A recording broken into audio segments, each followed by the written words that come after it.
je sais pourquoi les curés ils ont abandonné la soutane. Si vous saviez la chaleur qu'il fait là-dessous... Alors la mienne est très pratique. Ah, tiens, ne bouge pas, on va laisser ça à la fin. Non, pour faire un striptease, elle est très bien la mienne, vous allez voir. Rassurez-vous, mesdames, je suis habillé dessous. Hein.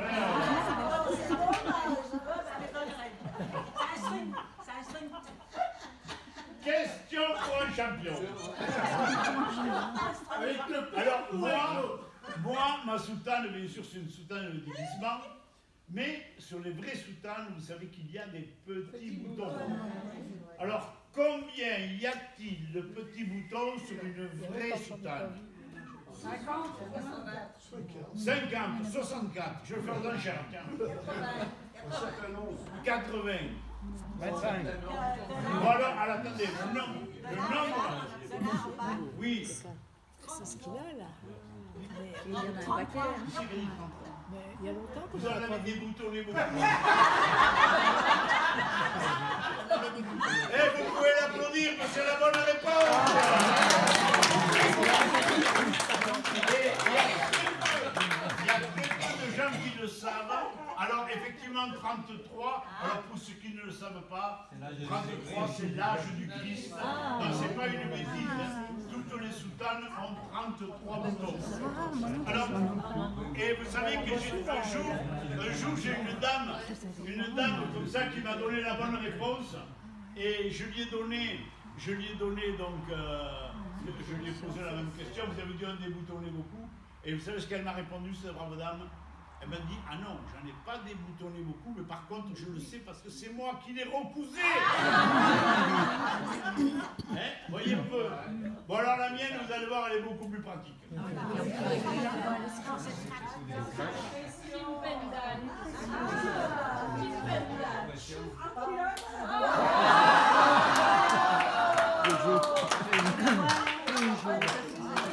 Ah, là, ça va mieux, hein?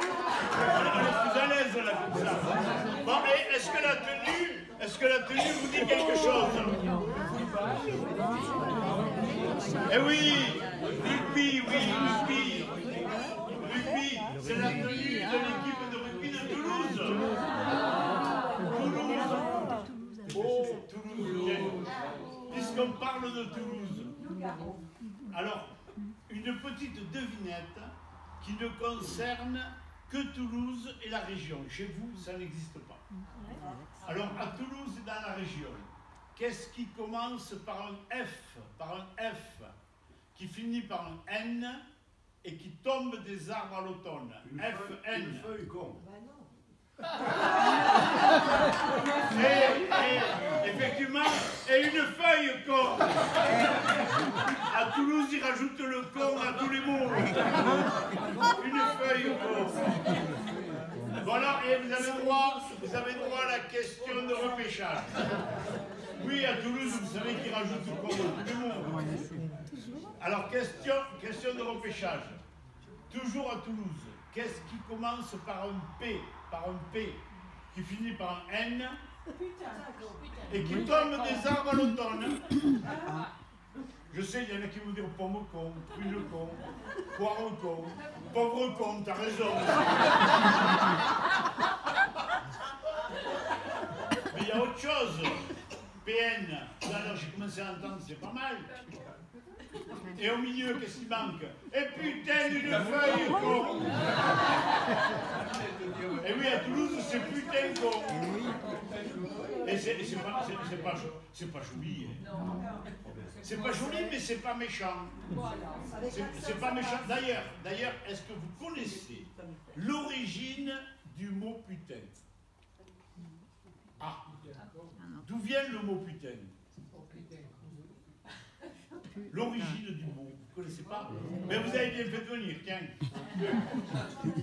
Eh bien, le mot putain vient du latin putare. Alors, s'il y en a qui ont fait du latin, en latin, le verbe putare, c'est le verbe penser. Et putain, c'est la fille à qui je pense.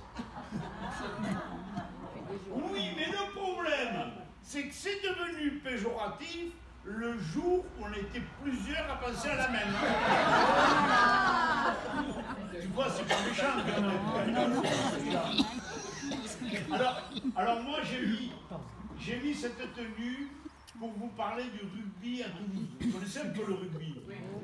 Et alors pour vous en parler, c'est un brave paysan qui habite du côté de Rodez, c'est lui qui va vous en parler. Alors un jour, j'avais décidé d'aller à Toulouse. Alors pour aller à Toulouse, eh bien, j'avais mis le costume du mariage. Tu t'en rappelles, ce costume du mariage? Il a une sacrée histoire. Tiens, et on va le raconter, Figurez-vous que le costume, je l'ai commandé au tailleur de notre village.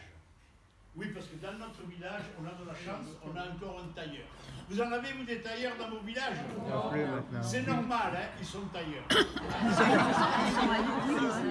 Nous, il nous en reste un, il n'est pas tout jeune. Hein. Je lui ai commandé le costume, il m'a fait venir au moins 5 ou 6 fois pour prendre les mesures, essayer, réessayer. Et puis il me dit, écoute, comme tu te maries samedi, vendredi après-midi, tu viendras chercher le costume. Bon, eh bien, on va faire comme ça. Hein. Le vendredi après-midi, j'arrive à la boutique pour récupérer mon costume. Il me dit, il y a un problème. La veste, elle est prête, mais le pantalon, il n'est pas fini. Mais je lui dis, mais c'est pas possible. Mais je me marie demain. Mais qu'est-ce que tu veux que je me mette? J'ai que des vieux pantalons tout rapiécés. Je ne vais pas mettre ça. Alors il me dit, ne nous affolons pas. Oui, c'est vrai que chez nous, on ne s'affole pas beaucoup. Ne nous affolons pas. Nous avons toute la soirée devant nous, comme demain matin, pour aller à l'église, tu es obligé de passer devant la boutique, tu viens avec un vieux pantalon et tu te changeras ici. Bon, eh bien, on va faire comme ça. Hein. Le lendemain matin, je me lève, je me lave, et chez nous, à la campagne, on ne se lave pas tous les jours. Hein. Et l'eau, elle coûte cher. Et les années de sécheresse, on est bien content de l'avoir économisé pour donner à boire aux bêtes. Hein. Alors je mets la jolie chemise, la jolie cravate, la jolie veste et le vieux pantalon. Et puis je me dépêche parce que j'étais pas en avance. J'allais fermer la maison quand je pense aux alliances. Bon Dieu, les alliances. Je rentre à la maison et je ne me rappelais plus où je les avais mises. Et il y a la dame qui me regarde et est en train de penser, ça c'est bien un type. Ça c'est bien un type parce que les types ils ne savent jamais où mettre leurs affaires. Tiens, et d'ailleurs tu peux y aller, toutes les dames elles pensent la même chose. Enfin, hein, au bout d'une demi-heure, je les retrouve dans la table de chevet. Je prends les alliances. Je les mets dans la poche du vieux pantalon. Et je me dépêche. Et j'arrive chez le tailleur, il me dit, ça y est, le pantalon il est prêt. Je dis, oui, mais moi je suis drôlement en retard. Alors, et pour gagner du temps, pour ne pas avoir à me déshabiller, j'enfile le pantalon neuf sur le pantalon vieux. Et ça ne se voyait pas. J'étais en train de me boutonner que j'étais déjà dehors. Et je me dépêche. Et j'arrive à l'église. Et tu vas pas me croire, hein? J'étais le dernier. Et première des choses, je me fais engueuler par ma future femme. Ça commence bien, hein? Ça commence bien. Et il y a le monsieur, il dit, t'inquiète pas, ça continue après. Elle est où ta femme? C'est la dame qui fait la tête, là? Ben, moi, je suis pour la paix des ménages, mais ce soir, ça va être ta fête. Enfin, toujours est-il qu'on rentre dans l'église, tout se passait bien. Et à un moment donné, il y a le brave curé qui dit, mon fils, les alliances. Ils ont perdu. Les alliances. Et elles étaient dans le vieux pantalon.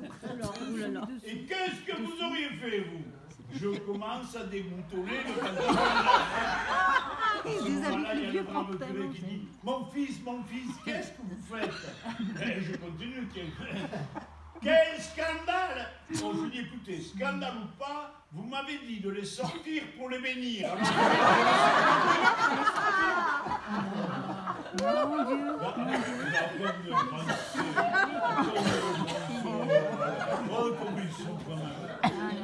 Alors ça, c'était l'histoire de mon costume du mariage. Alors, pour aller à Toulouse, donc j'avais mis le costume du mariage et les souliers de la première communion. Et dans les souliers de la première communion, j'avais les doigts un peu recroquevillés comme ça. Oui, mais tu comprends. Chez nous, à la campagne, on ne s'habille pas tous les jours. On met plutôt les sabots, autre chose, parce que pour aller garder les moutons, les sabots, ça suffit bien. Alors j'avais attelé la mule et le charreton, et me voilà parti à Toulouse.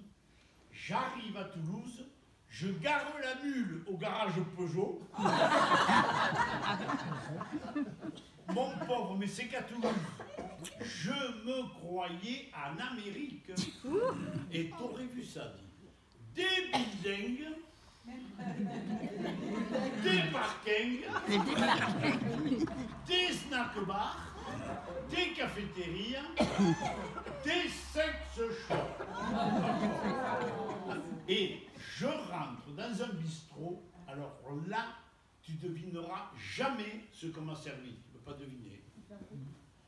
Du whisky. Oui, du whisky. Et même, je me rappelle bien la marque, c'était du Black and White. Black and White, oui, c'est ça. Je comprends bien l'anglais, mais faut pas. Vous en avez déjà bu du whisky? Et vous avez aimé, vous? Non. Vous n'avez pas aimé? Et bien moi non plus. Hein. Entre nous, et je préfère l'Armagnac. Passons. Et ces souliers, ils me faisaient mal, ces souliers. Tu parles des souliers à la première communion. Enfin, il faudra bien que ça aille jusqu'à ce soir. Je sors du bistrot quand je tombe devant une affiche, grand match de rugby à l'Estadium de Toulouse. Le TAC contre le TUC. Et qu'est-ce que c'est ça, match de rugby? J'avais jamais vu ça. Je dis ça quand même, je ne vais pas partir de Toulouse sans aller voir ça. Alors je vais jusqu'à l'Estadium. J'arrive à l'Estadium, t'aurais vu ça. Il y avait un monde. Il faisait la queue devant une espèce de guérite. Arrive mon tour, le type il me dit, c'est pour le rugby à 13 ou pour le rugby à 15? Oh, je lui dis, écoute, moi, je ne suis pas venu à Toulouse pour dépenser de l'argent. S'il y en a 12, donne-moi 12. Alors il m'a dit non. Il m'a dit, vous avez le jeu à 13 et le jeu à 15.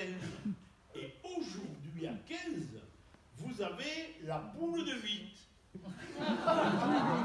La poule de 8? Mais il fallait me le dire qu'il y avait une poule. Donne-moi la poule, je lui dis. Alors il me regarde et il me dit, vous voulez une pelouse?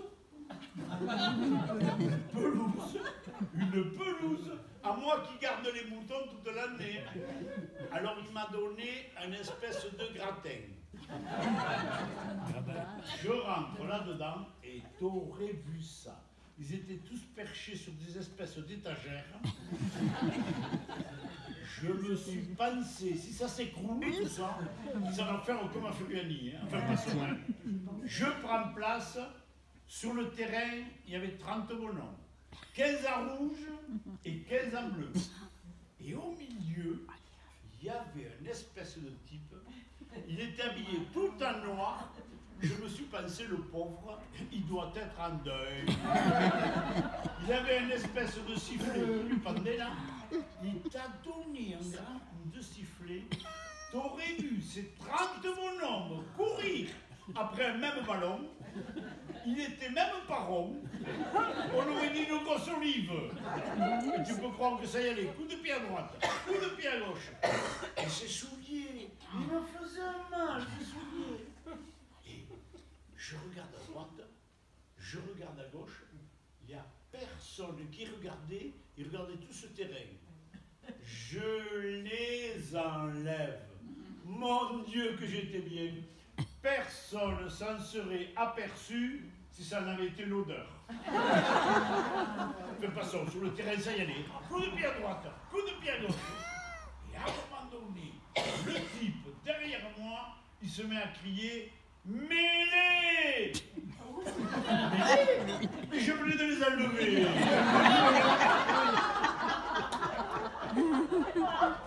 Et le type à côté de moi, il se met à crier « Mêlée au centre du terrain !»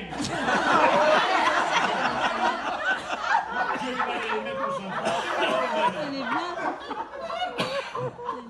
Mais c'est qu'il y a le type en noir qui s'est mis à siffler et à crier « Mêlée au centre du terrain !» Et qu'est-ce que vous auriez fait? Vous avez pris mes souliers et j'ai été les mettre au centre du terrain. Et j'en suis revenu plus vite que je le suis.